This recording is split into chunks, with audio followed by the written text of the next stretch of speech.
I can already hear the dislike button being clicked and the angry comments being typed. Sometimes you just have to be radically honest and let the consequences fall as they may. And let me say from the start that I believe that every human being is worthy of dignity and respect and should not be bullied. Needless to say, despite this disclaimer, with the experience I have of saying one thing and people hearing something very, very different, I fully expect the comment section to look a little something like this.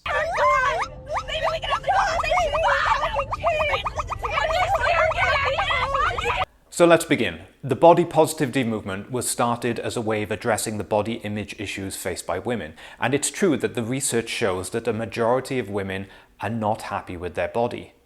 But is it just women who feel like this? A 2021 study in the UK by the Campaign Against Living Miserably found that almost half of men struggled with their body image, 48%, while 58% said that the pandemic had negatively affected how they felt about their bodies.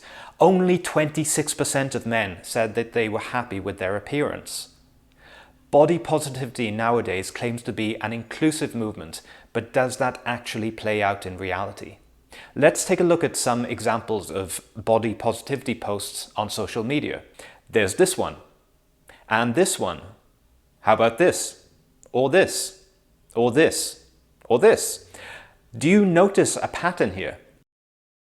Body positivity is clearly something that is only for women in its execution.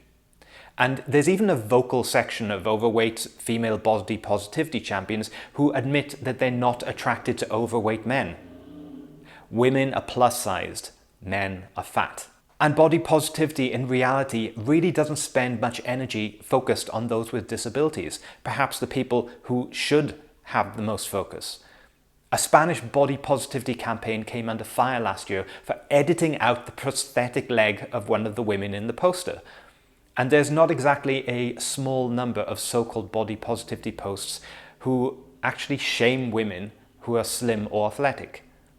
Most of the energy of the campaign is actually around the normalization of obesity in women and also the demand that men find them as attractive as women with healthier BMIs. In recent years, the term dad bod has become popularized, with many women saying that they would now prefer a dad bod over a bodybuilder.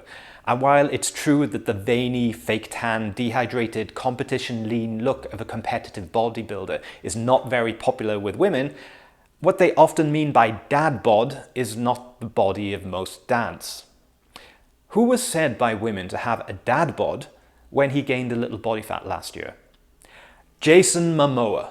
Now, he has a body that is most definitely not typical of most dads. He's put a ton of work into the gym and probably a good amount of steroids to get that muscular. He just put on a little bit of fat, as everyone who is muscular does, away from the beach summer season. And still, when women are surveyed of what they want from a one-night stand, they don't ask for a dad bod. They still chose a low body fat man over someone who is out of shape. For long-term relationships, they may very well perceive the guy who is in great shape as being too attractive to other women, and so there's less chance of being able to keep him. And their own estimation and their low self-esteem drives them to choose the safer option. Or they just assume that a guy who is in shape has to be spending hours in the gym and is entirely self-focused, as opposed to, say, spending 1 hour a week, as we previously discussed on this channel. Hint, hint. So what are the body image issues that men face? Well, as with women, the media portrays particular looks as more desirable. Look at the protagonists of most movies. The majority of them are tall, muscular men. And all the cautions against objectification go out the window when women are discussing male celebrities between themselves and on social media. Just look at the comment sections around movies like Aquaman and Magic Mike, or the series Bodyguard or Poldark. And again, the fashion industry has also applied this standard to male models, whereas female models are replaced with a more Western average shape. And this next point I can relate to myself, as I'm 5'8". In the world of dating, and especially online dating, which is where most people meet these days, height is the biggest driving characteristic. I'm not a big fan of dating apps, but I knew for a long time to stay away from apps that have a height filter. Because no matter how good your profile is, no matter how good or interesting you are as a person, your profile might not even be seen. In the US, less than 15% of men are over 6 feet tall, and yet on Bumble, an app which positions itself firmly against body shaming, very few women are even seeing the profiles below this height, because one of the most popular search filters used is height. And so 90% of women on Bumble are chasing 6% of men on Bumble. And that sounds like a total shit show. I have a thesis that height is to women what boobs are to guys. In both cases, they attract your initial attention, they feel nice and impress your friends. But it's just a superficial factor that doesn't really affect the happiness or success of a long-term relationship. A few months ago, comedian Matt Rife, a good-looking guy who has many women simping for him, mentioned in an interview that he liked blondes and that any woman he dated had to have boobs. And the social media reaction against him was furious. He did not shame women, he didn't belittle women who were different from this description, he didn't make a meme saying, "What do you call a woman with a flat chest, a friend?" But he was shamed so hard for just having preferences. And yet, how is this superficial characteristic any different than a woman saying that a guy needs to be taller than 6 foot? And I'm not just talking about from tall girls, I'm talking about short girls pursuing the same characteristic. Men are so superficial. Would you date a guy that's shorter than you? Absolutely not. I'd at least 6'2". At least 6'2". Yeah. How tall are you? 5'5". 5'5". Yeah. So 6'2". Well, it's 5'5". 6'2" bare minimum. Yeah, I just like tall dudes. It's just another aspect of body shape that no one has any control over. And those who can state one and be fine with it and get furious about another person stating theirs are suffering a severe lack of self-awareness. It's not just dating that short guys are affected by. There's also a bunch of other social pressures that affect men on the shorter side. A 2005 Swedish study found that for every 2 inches shorter a man was, he was an additional 9% more likely to die by, let's say, self-deletion. Life is hard on very short men, and they are most likely to be and to feel alone. Some men even resort to expensive, incredibly painful limb lengthening surgery, which causes a whole bunch of other problems, just in order to try to change their height. In the last week or so, content creator Mario Mirante made this video about the death of his friend who was 5'4" and faced constant ridicule and rejection from women until he fell into depression and took his own life.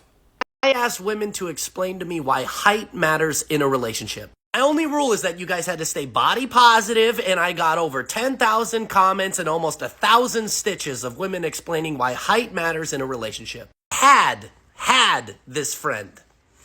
He was 5'4", extremely athletic, charming, kindest guy ever, super competitive, the nicest man, extremely attractive, really good dancer, life of the party. And a year before he took his own life, he opened up to me one night and he explained to me that he'd been suffering in silence and he was extremely depressed because his entire life he had been ridiculed and he had been picked on because of his stature. And he told me what hurts the most out of everything that he had ever been through is how women would never take him seriously because of his height. He'd start talking to a girl, and what's the question they always ask, gentlemen, every time you start talking to a girl? How tall are you? He never made it past that point. And when he did make it past that point, because the question was never asked or he never gave that information, he was told to his face every single time, even when they started dating for a little bit or whatever, that they could never be together because he was too short. Can't imagine what it was like to live in his shoes, and we talked about it more and more, and everyone tried to encourage him, but he got into alcohol, it spiraled out of control, he got severely depressed, and he ended up taking his own life.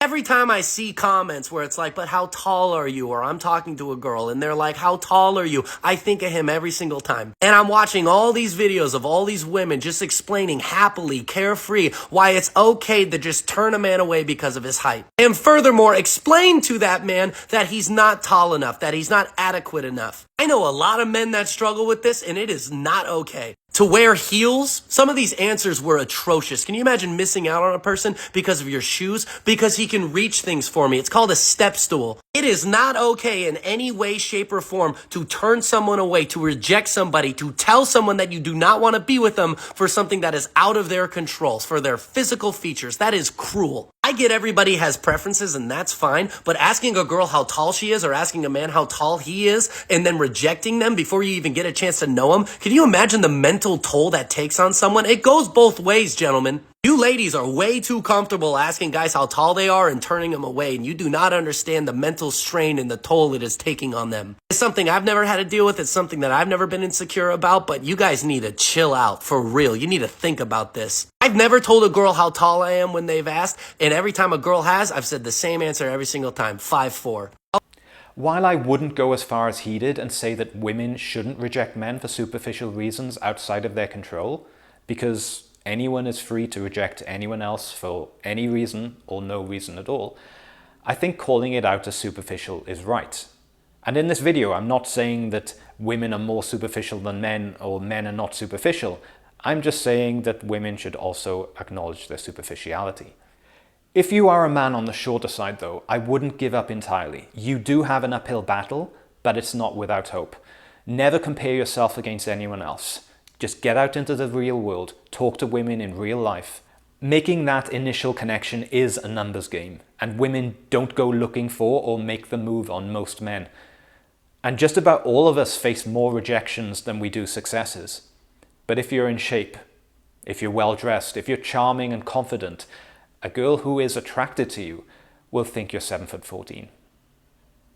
And finally, in any online discussion about sensitive topics such as this, it seems to be only a matter of time until a body positivity advocate claims that someone she disagrees with has a small penis, or is an incel, or is unable to give a woman an orgasm.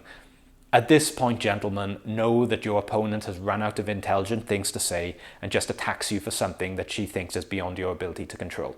Plenty of men, even if they have nothing objective to worry about, have some anxiety over this. But the silence from those who claim body positivity is deafening. And phrases like big dick energy and small dick energy have entered common parlance, but what exactly is implied in those phrases? Big dick energy. Big dick energy. I don't like this term big dick energy or small dick energy because everyone's about body positivity, right? How are we going to talk about men who have desirable characteristics have big dicks and men who have undesirable characteristics have small penises? There are some wonderful men with small penises and some terrible men with big dicks. Women can willy-nilly throw out big dick energy, small dick energy. If I started throwing out loose pussy energy as a term to describe someone that was undesirable in some way, I would get canceled. But loose pussy energy, bro, you get in trouble. You say that shit. There's other terms to use. Cavernous vag energy. So now, what do we do about it? Am I saying that body positivity should include men? I think men should definitely shy away from creating and repeating body-shaming language against people for things that are beyond their control. But I don't think men need a body positivity movement, other than the avenue of self-improvement. We don't need to treat being fat as an identity, as an unchangeable part of who we are. In terms of essential traits, there are no fat people. No one is born fat. No one woke up one day and suddenly discovered they were fat. No one is fat without their consent. They are just normal people with excess levels of body fat. And your body fat is like your hair or your beard. It can change and you're the same person, even if you drastically change it. So maybe body positivity for men can just be acceptance of the things beyond our control, the motivation to optimize that which is within our control, and the wisdom to tell the difference. Men saying we should be loved too is not going to get us loved. To be a man is to have the burden of performance. In the words of Chris Rock, only women, children, and dogs are loved unconditionally. Men have to provide something. And that's also our gift and our destiny, to take what we're given and make it better, to provide strength and stability and inspiration to the world. You have inherent value, but the 99% of us who didn't win the lotteries of genetics and upbringing become attractive and respected for what we do. We have to earn it. So take the hand you're dealt, love it completely, and do the best with it. You might be surprised just how different your life can become when you do. Thank you very much for listening.